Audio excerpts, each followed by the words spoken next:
এই আপা, আপনি তো অনেক বেহায়া। আপনার কখন কইছি আপনি জানকা, তারপরও দাঁড়াই রইছেন।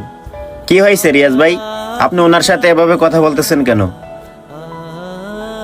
আরে ভাই আর বইলেন না, উনি প্রথম থেকে আইসেই 250 গ্রাম গোস চাই। আচ্ছা আপনি কোন তো, এই জমানায় কি 250 গ্রাম গোস বিক্রি করা যায়? আর এই কথাটা আমি ওনাকে কতবার বলছি, তারপরও ভাই দেখেন বেহায়ের মতন দাঁড়াই দিছি। হ্যাঁ আপু, উনি তো ঠিকই বলছে। শুধু উনি কেন, এখানকার কেউই আপনার কাছে 250 গ্রাম মাংস বিক্রি করবে না। আপনি হাফ কেজি নেন। ভাইয়া আমার কাছে হাফ কেজি গোস কেনার টাকা নেই। হাফ কেজি মাংস কেনার টাকা নেই? আপু, আপনি যেই টাকা দিয়ে 250 গ্রাম গরু মাংস নেবেন, সেই টাকা দিয়ে তো ভালো একটা মুরগি পাবেন। আপনি মুরগি নিয়ে যান।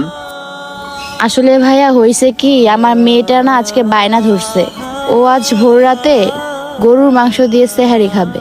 তাই তো আমি বারবার ভাইয়াকে রিকোয়েস্ট করতেছি আমাকে 250 গ্রাম গরু গোস্ত দেওয়ার জন্য। ভাই, আপনি তো ওনার সব কথাই শুনলেন। আপনি চাইলে তো 250 গ্রাম মাংস ওনাকে দিতে পারেন। আর এমনও তো না যে উনি আপনার কাছ থেকে ফ্রিতে মাংস নিতে আসছে। উনি তো টাকা দিয়েই নিবে, তাহলে আপনার দিতে সমস্যা কোথায়? দেখেন ভাই, আপনি আমার রেগুলার কাস্টমার, তাই কিছু বলতেছি না,